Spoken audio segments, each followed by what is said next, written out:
मैं कोई SEBI registered adviser नहीं हूं। ये वीडियो सिर्फ एजुकेशन के लिए है। ट्रेडिंग रिस्की है और इसमें आपका पूरा कैपिटल जीरो हो सकता है। 3 साल लगे मुझे ये पता करने में कि एक सही ट्रेडिंग सेटअप दिखता कैसा है, और ये जानने के बाद मैं सच बता रहा हूँ आपकी जर्नी बहुत आसान होने वाली है। आपके दिमाग में पूरी तरह क्लियरिटी आ जाएगी कि आपको किस तरह से आपको ट्रेड करना है, कहाँ पे आप अटक रहे हो।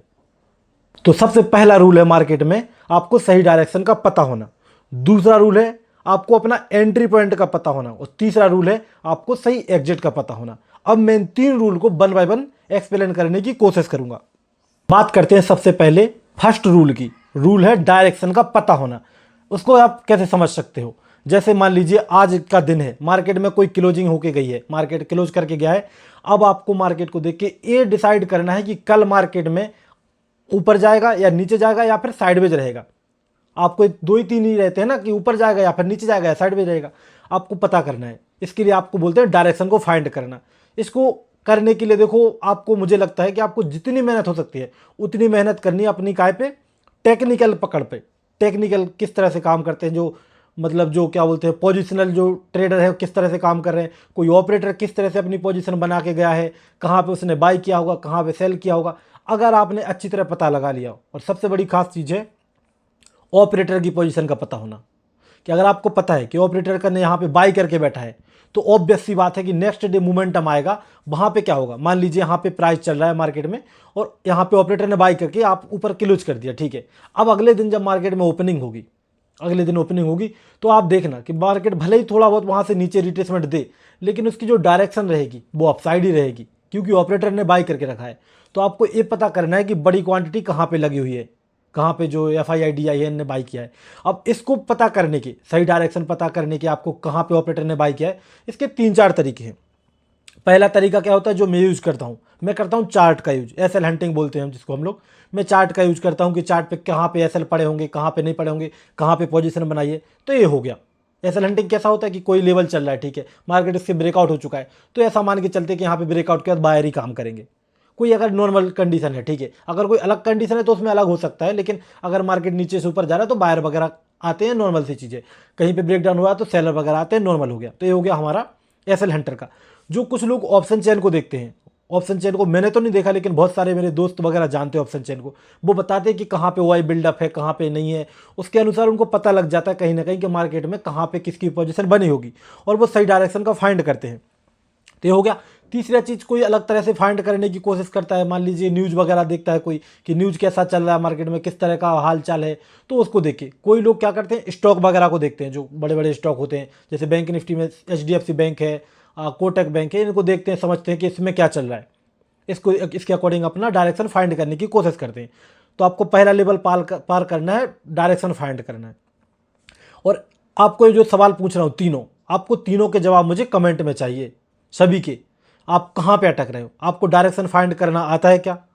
अगर आपको डायरेक्शन फाइंड करना आता है तो आपको पता रहता होगा कि अगले दिन मार्केट में ऊपर जाएगा कि नीचे जाएगा। अगर आप ये कर पा रहे हो, कितना कर पा रहे हो, 10 दिन में से अगर आप 7 दिन ही कर पा रहे हो, 7 से 8 दिन, मैं तो 8 मानता हूँ, अगर 8 दिन कर पा रहे हो मतलब आपको डायरेक्शन फाइंड करना आता है। बहुत खुशी की बात है। अब आते हैं दूसरे पॉइंट पर। जो कि है सही एंट्री पॉइंट का चुनाव करना। मतलब आपको राइट एंट्री पॉइंट देखना है। अब मान लीजिए आपने डायरेक्शन फाइंड कर लिया, आपको पता लग गया भैया कि मार्केट में सेलिंग हुई है, इस जगह मार्केट ने क्लोज किया है, यहाँ पे मैं ऐसा मानता हूँ कि ऊपर साइड OI बिल्ड है, या फिर कोई एसएल हंटिंग के अकॉर्डिंग है, या फिर आपका न्यूज बेस है। आपने जो भी मान लिया, आपका जो फाइंड किया डायरेक्शन, मार्केट यहाँ पे चल रहा है, अब आपको करना है यहाँ पे सेल, क्योंकि आपका सेलिंग का प्लान है, सेलिंग का डायरेक्शन है। अब आपको सेल करना है। अब आपको सेल करने में भी दिक्कत है। आपको अगर सही एंट्री पॉइंट का पता नहीं होगा सेलिंग की, तो आप फिर भी पैसा नहीं बना पाएंगे। मान लीजिए किसी लेवल के पास आपने सेल किया और हो सकता है रिट्रेसमेंट में आपको निकाल दे, क्योंकि आपके पास, हमारे पास ज़्यादा पैसा तो होता नहीं है, ठीक है। तो हमको सही एंट्री पॉइंट चाहिए। अब सही एंट्री पॉइंट क्या होता है, अब इस पर बात करते हैं, एक्सप्लेन करने की कोशिश करता हूँ मैं। सही एंट्री पॉइंट लोग अलग अलग तरह से देखते हैं। पहले कुछ लोग देखते हैं वॉल्यूम से, कि यहाँ पे वॉल्यूम अच्छा बन गया है, इसका मतलब एंट्री पॉइंट सही है, ज़्यादा पैसा लग गया तो चला जाएगा। डायरेक्शन आप फाइंड कर चुके हैं ऑलरेडी, आपको पता है सही एंट्री पॉइंट। और ये सारी बात मुझे कमेंट में चाहिए, तीनों के जवाब वन बाय वन, ठीक है। तो सही एंट्री पॉइंट, कोई OI वगैरह देखता है कि ठीक है इस जगह पे ज़्यादा OI वगैरह पुट बना है, कॉल बना है, तो वहाँ पे लोग करते हैं। मैं एसएल हंटिंग देखता हूँ। मुझे जब कोई ब्रेकआउट वगैरह दिख जाता है छोटा मोटा, सेंसेक्स निफ्टी बैंक निफ्टी में, मैं वहाँ पे सेल वगैरह के बारे में सोचने लग जाता हूँ। ये मेरा है, ठीक है। मतलब मेरा अगर सेलिंग का प्लान है तो मैं ब्रेकआउट वगैरह के बाद सेल वगैरह का प्लान बनाता हूँ। तो ये मेरा हो गया, किसी का हुआ ही होगा, किसी का दूसरा तरीका हो गया। तो ये हो गया सेकंड तरीका, आपको फाइंड करना है। तो आपको ये देखना है क्या आप इस जगह को पार कर पा रहे हो, क्या आपको सही पता रहता है कि मुझे कहाँ एंट्री करनी है। हो गया। इसमें भी आपको क्या करना पड़ेगा, टेक्निकल। इसमें भी आपका टेक्निकल एनालिसिस हाई चाहिए, डायरेक्शन में हाई चाहिए टेक्निकल एनालिसिस। दूसरा आपका टेक्निकल स्ट्रांग होना चाहिए एंट्री पॉइंट में, क्योंकि एंट्री पॉइंट के लिए साइकोलॉजी उतनी ज़्यादा मैटर नहीं करती। साइकोलॉजी का पार्ट आएगा, डोंट वरी। सबसे पहले यहाँ पे मैटर करता है टेक्निकल, आपकी कितनी अच्छी आपको पकड़ है टेक्निकल की। ठीक है, हो गया, 2 पॉइंट आपने पार कर लिए। अब आता है last but the not the least, सबसे बेस्ट पार्ट, जहाँ पे 90% ट्रेडर लैग कर जाते हैं। सबसे बड़ा पार्ट है जिसमें लोग 90% लोग यहाँ पर काम नहीं कर पाते ठीक से और यहीं पे अटक जाते हैं। मुझे पता है, मेरे दोस्तों से बात होती है, बोलते हैं कि भैया डायरेक्शन पता कर लेता हूँ, एंट्री पॉइंट पता कर लेता हूँ, लेकिन फिर तीसरी जगह अटक जाता हूँ। तीसरी जगह क्या है? तीसरा आपका द एग्जिट, सही एग्जिट। थर्ड पॉइंट है एग्जिट करना सही जगह। अब एग्जिट और एंटर के बीच का जो पार्ट है ना, वो बहुत ही खतरनाक चीज़ है लोगों के लिए, जो भी रिटेल ट्रेडर हम जैसे तुम जैसे ठीक हैं उनके लिए। क्यों है? क्योंकि जब एंट्री होती है, एंट्री के बाद वहाँ पे स्टार्टिंग होती है साइकोलॉजी की। एंट्री तक तो टेक्निकल, लेकिन जब आप एंट्री लेते हो उसके बाद असली खेल होता है आपके दिमाग के अंदर। अब वो चार्ट पे नहीं हो रहा, आपके वो उसमें ब्रोकर में नहीं हो रहा, वो सारा का सारा जो लड़ाई चल रही है जो आपके दिमाग के अंदर चल रही है कि यहाँ पे क्या करना है। सबसे बड़ा पार्ट यहाँ पे आती है साइकोलॉजी की बात। यहाँ पे टेक्निकल काम नहीं आते, आपकी एनालिसिस काम नहीं आती, वो काम नहीं आती, आपकी आएगी यहाँ पे क्या, साइकोलॉजी। इसके लिए क्या करना होता है आपको, सही एग्जिट के लिए क्या कर सकते हैं आप? इसके लिए आपको प्लान बनाना चाहिए। प्लान आपके होने चाहिए कैसा, रिस्क रिवार्ड। पहले आपका रिस्क रिवार्ड डिफाइन होना चाहिए कि मैं यहाँ पे मैंने एंटर किया तो मेरा ए एग्जिट रहेगा, ए स्टॉप लॉस रहेगा। ये प्रॉपर रहना चाहिए आपका, मतलब यहाँ पे प्रॉफिट लूँगा, यहाँ पे जो भी आपका लॉस हो वो लूँगा। अब साइकोलॉजी वाले पार्ट में ऐसा है ना कि मैं ज्ञान तो बांट दूँ, लेकिन वो साइकोलॉजी वाला पार्ट लोगों को समझाना बहुत कठिन है। इसके लिए मैं आपको सिंपल बता रहा हूँ, आप अपनी साइकोलॉजी कैसे बिल्डअप कर सकते हैं। साइकोलॉजी बिल्डअप करने का सबसे बेस्ट तरीका है जो मार्क डगलस ने बोला है, वो उनने बोला है कि बीइंग इन द जोन। अब बीइंग इन द जोन से वो क्या समझते हैं मुझे नहीं पता, लेकिन मैं जो समझता हूँ मैं बता रहा हूँ। उनका मतलब है कि अगर आप ट्रेड में हो तो आप प्रॉपर ट्रेड में होना चाहिए। मैं बताता हूँ, इसको एक्सप्लेन करता हूँ। मैंने एक अभी कुछ दिन पहले एक टेडएक्स करके एक चैनल है यूट्यूब पे, वहाँ पे मैंने एक बहुत ही कोई 60-70 ईयर्स के कोई साइकोलॉजिस्ट थे, उनका मैंने एक इंटरव्यू देखा। ठीक है, उन्होंने मतलब जो होता ना क्या बोलते हैं, ठीक है, उनका इंटरव्यू देखा मैंने। तो उन्होंने वहाँ पे बताया कि अमेरिका में एक स्टडी हुई थी, वहाँ पे जो एवरेज लोग हैं, नॉर्मल लोग हैं सारे के सारे, उनमें से 47% लाइफ अपनी, मतलब जो टोटल लोग हैं उनकी लाइफ का 47% वो सिर्फ यहाँ पे, जैसे मैं यहाँ पे बैठा हूँ आपसे बात कर रहा हूँ, ठीक है, लैपटॉप देख रहा हूँ, इसमें नहीं जाता। 47% उनका जाता है कैसा कि वो काम ही कर रहे हैं लैपटॉप पे, उनका दिमाग कहीं और चल रहा है।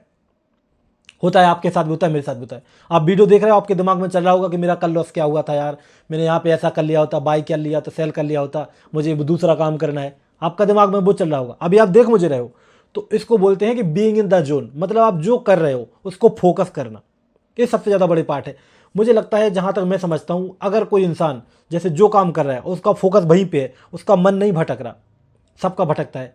आपकी जो ज़िंदगी है ना, आप 50% ज़िंदगी अपनी या तो पास्ट में जीते हो या फिर अपने भविष्य में जीते हो। आप भविष्य की चिंता में सोचते हो यार ऐसा करूँगा वैसा करूँगा, या फिर आपके पास्ट में जीते हो, पास्ट में कैसा कि यार ऐसा हुआ था तो ऐसा हो जाता।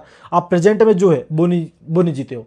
तो आपको क्या करना है, प्रेजेंट में जीना पड़ेगा। आप बाद की ज़िंदगी कैसे भी जियो, लेकिन जब तक मार्केट में हो प्रेजेंट में जियो। इससे क्या रहेगा, एक और मार्क डगलस की बुक का ही कोट है कि उन्होंने बोला था कि जिस तरह से लोग क्या करते हैं कि जब एंट्री वगैरह लेते हैं ट्रेड में तो उनका दिमाग अलग चलने लग जाता है, पिछले ट्रेड में क्या हुआ था उससे भी ऊपर चलता है। असल में वो ट्रेड में है लेकिन दिमाग में कुछ और चल रहा है। तो आपको क्या करना पड़ेगा कि अपने दिमाग को भटकने से बचाना है, आपको फोकस करना है, आपको कुछ और नहीं सोचना, दिमाग में कुछ और नहीं सोचना आपको कि वहाँ पे क्या हुआ था, यहाँ पे क्या हुआ था, भविष्य में क्या करेंगे, नहीं, जो बैठे हैं आप उसको देखो।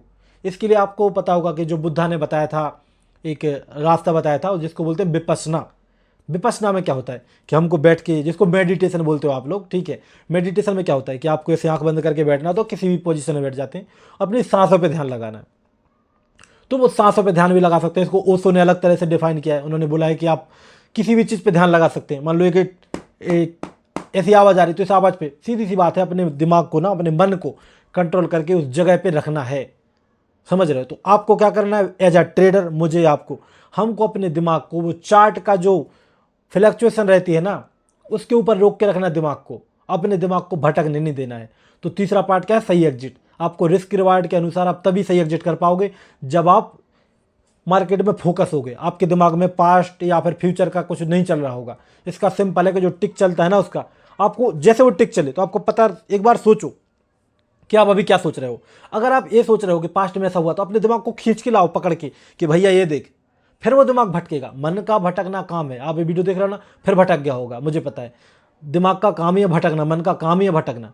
हमको इस भटकते हुए मन को कम से कम ट्रेडिंग के टाइम पर कंट्रोल करके मार्केट में रखना पड़ेगा। आप किसी भी तरह से, आप वैसे आवाज़ के हिसाब से रख सकते हो, आप उसमें जो टिक चलते हैं वो ऊपर नीचे होता है कैंडल, उसके हिसाब से रख सकते हो। तो तीन चीज़ है बहुत ज़रूरी मार्केट में, और ये तीन चीज़ को अगर आपने पकड़ लिया, इसको समझ गए, तो आप प्रॉफिटेबल ट्रेडर बन सकते हो या बन जाओगे। या फिर मे भी अगर जानते हो तीन चीज़ को तो आप प्रॉफिटेबल हो। अगर ये तीन चीज़ नहीं कर सकते आप, तो मुझे नहीं लगता कोई प्रॉफिटेबल ट्रेडर बन पाएगा। और सबसे बड़ा पार्ट लास्ट का ही है, साइकोलॉजी वाला, क्योंकि दो पार्ट तो लोग कंप्लीट कर लेते हैं और तीसरे पार्ट का मैंने इलाज बता रखा है आपको। तो आपको दोबारा मैं एक बार के लिए बता देता हूँ। पहला पार्ट है मार्केट में सही डायरेक्शन का पता करना, जिसमें टेक्निकल लगता है। दूसरा पार्ट है सही एंट्री पॉइंट करना, जहाँ पे टेक्निकल भी लगता है, थोड़ा सा माइंडसेट भी लगता है। और तीसरा पार्ट है ओनली साइकोलॉजिकल, जहाँ पे अपने रिस्क रिवार्ड के अनुसार आपको प्रॉफिट या लॉस का वेट करना होता है। सिंपल, मतलब सही एग्जिट। ये तीन पार्ट है और तीनों का मैंने एक्सप्लेनेशन दे दिया है। तो मे भी आपको बहुत ज़्यादा फायदा मिलेगा इस वीडियो के बाद। आप इस चीज़ को बताओ मुझे, कमेंट में जाओ, वहाँ पर लिखो सोच समझ के, क्या आपके पास डायरेक्शन फाइंड कर लेते हो आप? क्या आपके पास डायरेक्शन फाइंड करने का तरीका है?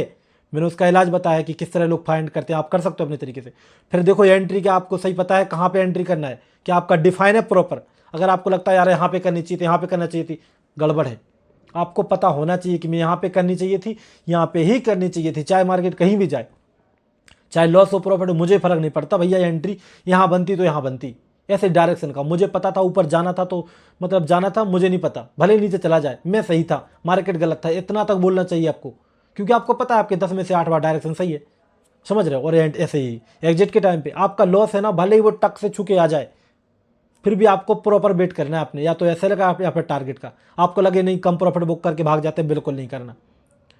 ऐसा नहीं बोल रहा हूँ कि आपको मेरी तरह यूज करना है, ठीक है? अपना जो आपका आपने बना रखा रूल, आपने बना रखा, आप ट्रेल करते हो तो ट्रेल करो। आपने बना रखा नहीं भैया मैं प्रॉपर लूँगा तो प्रॉपर करो, वो आपके रूल होंगे। बस जो मैंने बताया बेस वही है। तो दोस्तों आपको वीडियो बहुत पसंद आई होगी, मुझे पता है, और बहुत इन्फॉर्मेटिव वीडियो थी ये, और मुझे भी बहुत मतलब ये चीज़ काम आने वाली है। तो धन्यवाद वीडियो देखने के लिए आपको, और मुझे लगता है कि आपको बहुत कुछ सीखने को मिलेगा। और मुझे कमेंट में ज़रूर बताना कि आप लोगों को इनमें से कौन सी चीज़ की दिक्कत आ रही है और कहाँ पे आप अटक रहे हो और क्या उसमें सुधार करने वाले हो, आप बताना ज़रूर। धन्यवाद।